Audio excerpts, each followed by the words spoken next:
Bulletin का बाकायदा आगाज करेंगे। वज़ीर दफ़ा ख्वाजा आसिफ ने पाक अफगान सीज फायर से मुतालिक वाज़ेह मौक़िफ़ इख्तियार करते हुए कहा कि जंगबंदी के लिए किसी मुद्दत का तयन नहीं किया गया। जब तक मुआहदे की खिलाफ वर्जी नहीं होती सीज फायर बरकरार रहेगा। अफगान दरअंदाजी के जवाब में पाक फौज की भरपूर कार्रवाई के बाद तालिबान की दरख्वास्त पर सीज फायर किया गया। उनके मुताबिक पाकिस्तान ने अफगान हुक्काम को दो टोक अंदाज में आगाह किया है कि कोई दरअंदाजी नहीं होगी और TTP को उनकी सरजमीन पर कोई सहूलत फ्राहम नहीं की जाएगी।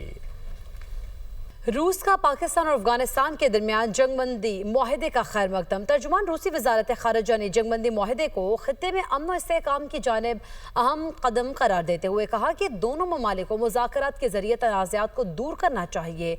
पाकिस्तान और अफगानिस्तान हमारे दोस्त ममालिक हैं।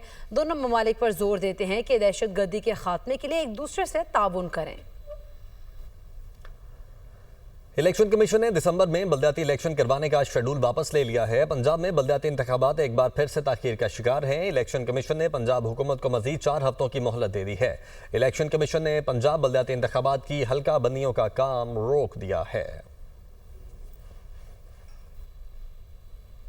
सुप्रीम कोर्ट में 26वीं आईनी तरमीम के खिलाफ दरख्वास्तों पर समाअत। वकील शब्बर रिजवी के दलाल के दौरान जस्टिस जमाल मंतोखी ने रिमार्क्स दिए, ये तो आपने अच्छी बात की, बेंच के इख्तियारात में इजाफा करा दिया।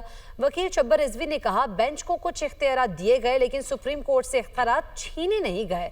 जस्टिस मुसरत हिलाली ने कहा, आइन में तरमीम हो चुकी है, इसके मुताबिक आईनी बेंच बन चुका है। आप चाह रहे हैं कि 26वीं आईनी तरमीम को हमें पहले मुअत्तल करना पड़ेगा। 191A को कैसे बाईपास करेंगे? वकील शब्बर रिजवी ने कहा, 191A को आइन की दीगर शिकों से मिलाकर पढ़ना होगा। जस्टिस मोहम्मद अली मजहर ने कहा, आप कह रहे हैं 184(3) आर्टिकल 191A से मुस्तस्ना है। आर्टिकल 191A के तहत 184(3) का इख्तियार आईनी बेंच को मुंतकिल हो चुका है। 191A में साफ जिक्र मौजूद है कि 184(3) का इख्तियार आईनी बेंच को दिया गया। जस्टिस अमीनुद्दीन खान की सरबराही में 8 रुकनी आईनी बेंच समाअत कर रहा है। बेंच में justice Jamal Mandokhel, justice Mohammad Ali Mazhar, justice Ayesha Malik शामिल हैं, जबकि justice Hasan Azhar Rizvi, justice Musarrat Hilali, justice Naeem Afghan, justice Shahid Bilal भी बेंच का हिस्सा हैं। जस्टिस मंसूर अली शाह और जस्टिस मुनीब अख्तर का जुडिशल काउंसिल को लिखा खत सामने आ गया है। खत 17 अक्टूबर को जजेस कोड ऑफ कंडक्ट में मुजव्वज़ा तरामीम के तनाजुर में लिखा गया था। खत में कहा गया, जुडिशल काउंसिल इजलास से एक रोज़ कबल अपने कमेंट्स जमा करवाए थे, वीडियो लिंक के जरिए शरीक हुए, खराब इंटरनेट के बावजूद मौक़िफ़ पेश करने की कोशिश की, यकीनी बनाया था कि दस्तखतशुदा कॉपी 20 अक्टूबर को इजलास के बाद जमा करवा दी जाएगी। अदालती पॉलिसी साज कमेटी इजलास में गैर आइनी पेशरफ्त के बाद दस्तखतशुदा खत लिख रहे हैं। इजलास में जजेस कोड ऑफ कंडक्ट का मामला गैर आइनी तौर पर जेर बहस लाया गया। जजेस कोड ऑफ कंडक्ट का मामला खालिसन सुप्रीम जुडिशल काउंसिल के दायरा इख्तियार में आता है। खैरपुर में घर से मियां बीवी और 4 बच्चों की लाशें बरामद। मुबैना तौर पर मां ने 4 बच्चों और अपने शौहर को जहर देकर खुद को गोली मार ली। पुलिस के मुताबिक गोली की आवाज़ सुनकर अहले खाना दरवाजे को तोड़कर अंदर दाखिल हुए। अहले खाना और इलाका मकीनों की मदद से अस्पताल मुंतकिल कर दिया गया, लेकिन कोई भी बच न सका। वाक़या थाना ए सेक्शन की हुदूद में पेश आया है।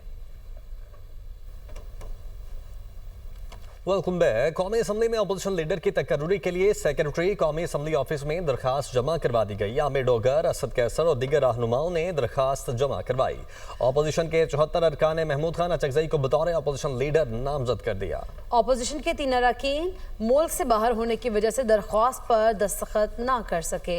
कौमी असम्बली में अपोजिशन लीडर की तकर्रुरी के लिए सेक्रेटरी कौमी असम्बली ऑफिस में दरख्वास्त जमा करा दी गई।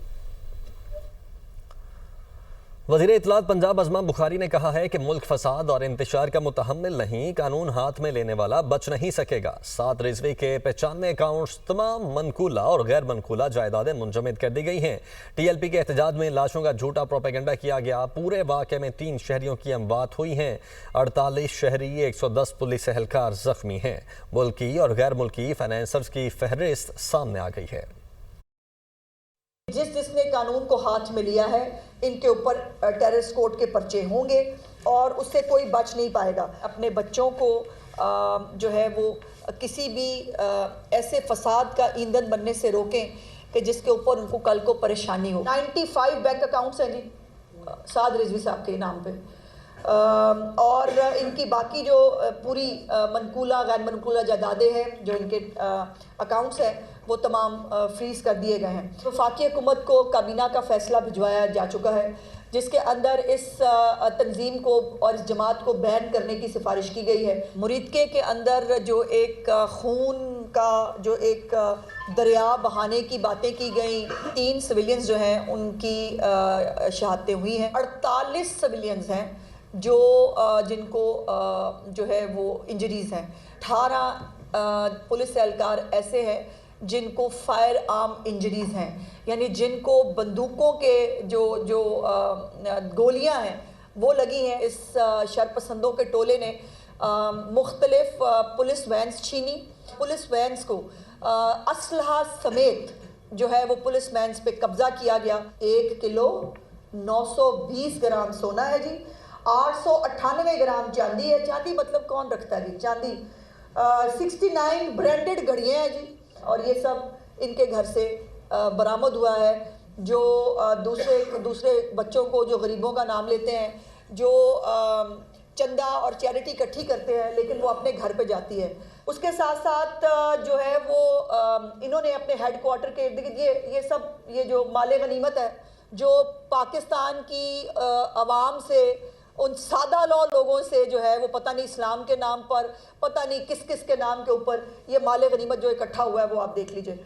जो इन दहशतगर्द जमातों को फाइनेंस करते रहे हैं उनका सुराग लगा लिया गया है। 3800 फाइनेंसर्स हैं जी, नेशनल और इंटरनेशनल। कोई भी किसी की कब्र कहीं पर भी ट्रांसफ़र नहीं की जा रही। कोई मस्जिद किसी तौर पर जो है मिसमार नहीं की जा रही। चीफ मिनिस्टर मरीम नवाज शरीफ साहिबा ने अपना जो वादा किया था उस वादे को दिनों में नहीं, सालों में नहीं, बहुत थोड़े अरसे में पूरा किया। जो सैलाब ज़दगान को कल से जो अदायगी